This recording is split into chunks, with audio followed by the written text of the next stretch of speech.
Hello friends, তোমরা সবাই কেমন আছো? আশা করি ভীষণ ভালো আছো। বড় মা লাইফস্টাইলে তোমাদের সবাইকে স্বাগত। বেশ অনেক দিন পর তোমাদের সাথে একটা ব্লগ শেয়ার করছি। যদি বলো বোন তুমি কেমন আছো, আমার কিন্তু শরীরের অবস্থা খুব একটা ভালো না। হ্যাঁ, আমার মেয়ে কিন্তু খুব ভালো আছে, চিনির কোনো সমস্যা নেই। আর আমার শরীরটা ভীষণ খারাপ। এবার কেন খারাপ, এতটা খারাপ হতো না, অনেক কিছু ব্যাপারের মধ্যে ঘটে গেছে। তা তোমাদের সাথে ছোটো ছোটো করে একটু করে শেয়ার করি আজকে যতটা পারবো। আবার নেক্সট ভিডিওতে আবার শেয়ার করব। কারণ কি বেশি কথা বলতে পারি না তো, প্রচণ্ড পেটে লাগে। আর বেশি কথা বললে আমার খুব কাশি পায়, কাশি হলেই আমার পেটে কিন্তু প্রচণ্ড ব্যথা পায়। কারণ আমার তো জানো তোমরা, আমি বলেইছি যে আমার সিজার হয়েছে। আমি ভর্তি হয়েছি হসপিটালে 22শে ফেব্রুয়ারি। 22, হ্যাঁ 22শে ফেব্রুয়ারি আমি ভর্তি হয়েছি। তো আমার তো ডেলিভারি ডেট ছিল 25 তারিখ, আর পোলিও কার্ডে ছিল 28 তারিখ। তো 22 তারিখে আমার হালকা পেট ব্যথা হচ্ছিলো, হালকা হালকা যন্ত্রণা হচ্ছিলো বলে আমি হসপিটালে চলে গেছিলাম। সামনেই আমার কাছাকাছি হসপিটাল, তোমরা তো জানো আমার বাড়ি তালদি, আর ক্যানিং হসপিটালের সামনাসামনি একদম। ওই জন্য আমি দূরে কোথাও যেতে চাইনি। আর যেহেতু খুব এমার্জেন্সি হয়ে গেছিলো ওই জন্য চলে গেছিলাম। তো আমার তো নর্মালে হওয়ার কথা ছিল, প্রথম থেকেই তোমাদের বলেছি আমার কিন্তু নর্মালেই হওয়ার কথা ছিল, কোনোভাবে একটা সমস্যা আমার ছিল না। তো খুব প্রচণ্ড ব্যথা করছিল, আস্তে আস্তে ব্যথা হচ্ছে আবার কমে যাচ্ছে, এরকম হচ্ছিলো। তার আগে তো 2-3 দিন রাতে আমি ঘুমাতে পারিনি, তার জন্য আমার সমস্যা হচ্ছিল খুব। আর ওইখানের পরিষেবাটা আমি ভাবতে পারিনি যে এতটা খারাপ হবে। সত্যি কথা বলতে গিয়ে যে ক্যানিং মাতৃমাতে যে একবার গেছে সে আর দ্বিতীয়বার বলবে না যে আমি আর যাব ওখানে। কারণ ওদের ব্যবহার থেকে শুরু করে প্রচণ্ড খারাপ, প্রচণ্ড থেকে প্রচণ্ডতম খারাপ। ঠিক আছে, তো যাই হোক আমি ভর্তি হলাম। ভর্তি করে নিল আমাকে। চেক আপ, ডাক্তার আসে, চেক আপ করছে, সব কিছুই ঠিক আছে।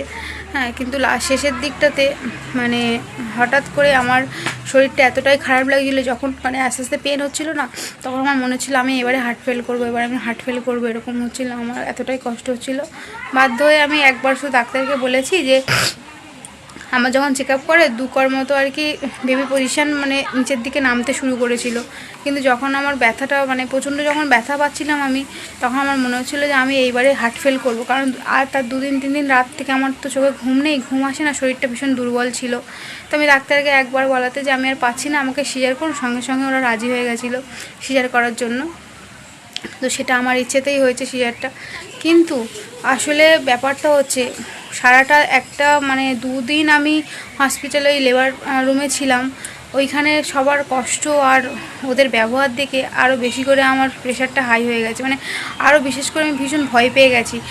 সবাই কষ্ট পাচ্ছে, কেমন একটা সব নার্সগুলো ব্যবহারগুলো, এই চুপ করো, হ্যানা ত্যানা, নানান বাজে আর কি অবস্থা খারাপ। যে একটা মানুষ কষ্ট পাচ্ছে, আরে মা তো সবাই হবে, মা তো সবাই হয়েছে। আর যারা জানি না সিস্টার নার্স তারা মা হয়েছে কিনা এখনও পর্যন্ত। ঠিক আছে, তো আমি একটা কথাই বলতে চাই যে যন্ত্রণা কষ্ট সবার তো এক, তাদের বেলাও কি এরকম হয়েছিল? নিজেরা এতটা স্ট্রং থাকতে পেরেছিল জানা নেই, তবে সবার সাথে ব্যবহার ওই একই রকম ছিল, খুবই খারাপ। ঠিক আছে, তো তবে হ্যাঁ, সব নার্স না, 2-1টা যদি 1000টার মধ্যে বলতে পারো তার মধ্যে হয়তো 5-6টা নার্স ভীষণই ভালো ছিল। সবাই তো আর সমান হতে পারে না, এরকমই ব্যাপার। যাই হোক, সেই নার্সদের কথা বাদ দাও। তারপর আমি ওদেরকে দেখে এতটাই ভয় পেয়েছিলাম, এতটাই আমার কষ্ট হচ্ছিলো, লাস্টে ডাক্তারকে বলা হয়েছে যে আমার সিজার করুন। তো সিজার করার জন্য আমাকে ড্রেস ফ্রেস সব পরিয়ে দিয়েছে। তখন আমার পাশে শুধুমাত্র আমার দিদি ছিল, আর কেউ ছিল না। কারণ সবাই জানতো যে আমার নর্মালি হবে, শেয়ার করাতে লাগবে না। হঠাৎ সকালে বলা হয়তো ডাক্তার তো রাজি হয়ে গেছিলো। সবাইকে ফোন করাতে করাতে সবাই তারপরে এসেছে। তো সবার আস্তে আস্তে আমার ড্রেস পরিয়ে অলরেডি ওটিতে নিয়ে চলে গেছে। ওটির ওখানে বসে আছি, বাড়ির লোক কারোর সাথে দেখা নেই। এদিকে আমার কি বলবো, যন্ত্রণা আর ওদিকে কষ্ট, সব মিলিয়ে আমার পুরো একদম পুরো ওলট পালট হয়ে গেছে সব কিছু। না হাজব্যান্ডের সাথে দেখা হয়েছে, না বাবা মার সাথে দেখা হয়েছে, কারোর সাথে ফ্যামিলি কারোর সাথে আমার দেখা হয়নি, ওটিতে নিয়ে চলে গেছে। আর আমি বলেছিলাম যে আমাকে একটু দেখা করান বাড়ির লোকের সাথে, তো কিছুতেই তোমার রাজি হয়নি। আমি ননদের সাথে আমার একটুখানি শুধু দেখা করাতে দিয়েছিল, ওদের সাথেই শুধু আমি ওটিতে দেখা করতে পেরেছিলাম, তাছাড়া কারোর সাথে আমার দেখা করতে দেয়নি। মনের অবস্থা ভীষণই খারাপ ছিল। হ্যাঁ, শুধু ভয় করছিল, আর একটাই নাম নিয়েছি, শুধু ঈশ্বরের নাম নিয়েছি যে তুমি আমার মানে আশীর্বাদ করো, মাথায় হাতটা রেখো ঈশ্বর, আর তো কিছু নেই।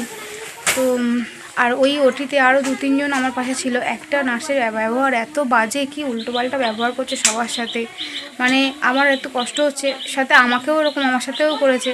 মানে আমার এত কষ্ট, মানে প্রেশারটা হাই হয়ে যাচ্ছে, তো এত গরম হচ্ছে আমার। তো আমার একটা পিসি ওখানে ছিল, সে হসপিটালেই কাজ করে ওইখানে মাতৃমাতে। এই পিসিটা আমার একটু হাওয়া করছিলো বলে সেটা নিয়েও ব্যঙ্গ করছিল, ঠিক আছে, এরকম করছিল। তো দেখো আমরা তো প্রথম মা হচ্ছি, ওদের মধ্যে তো 2-4 বার কি হয়নি, কিংবা উনি হয়েছে কিনা আমি জানিও না। তবুও মা হতে গেলে তো সব কত ভালো ব্যবহার করতে লাগে, যে মা কত সুন্দর কথা বলতে লাগে, তারপর তো মনে একটা আশ্বাস আসবে, একটা মানে শান্তি লাগবে যে না কিচ্ছু হবে না, এরকম ব্যাপার। সেরকম না, তার উপরে আরও উল্টে হচ্ছে খুব বাজে ব্যবহার। তারপর যাই হোক ওগুলো কাটিয়ে ওটিতে গেলাম। ওটির এক্সপিরিয়েন্সটা আমি তোমাদের সাথে নেক্সট ভিডিওতে আমি শেয়ার করব, যে কি হয়েছিল না হয়েছিল। আপাতত ভিডিওটা এই পর্যন্তই থাক, কারণ কি বেশি কথা বলছি না, এদিকে চিনি নাড়াচাড়া করছে, এক্ষুনি উঠে যাবে, ওকে আবার খাওয়াতে করতে অনেক সময় লেগে যাবে। তো আর তোমরা যেভাবে আমার খোঁজ নিয়েছো, আর ভিডিও কেন দিতে পারিনি এটাও একটা গল্প আছে, সেটাও তোমাদের আমি নেক্সট ভিডিওতে জানাবো। আপাতত চলো, সবাই ভীষণ ভালো থাকো, যেভাবে পাশে আছো সেভাবে পাশে থেকো, আর চিনি সোনাকে অনেক অনেক আশীর্বাদ করো, সে যেন সবসময় ভালো থাকে, সুস্থ থাকে। ব্যাস এই পর্যন্ত, চলো টাটা।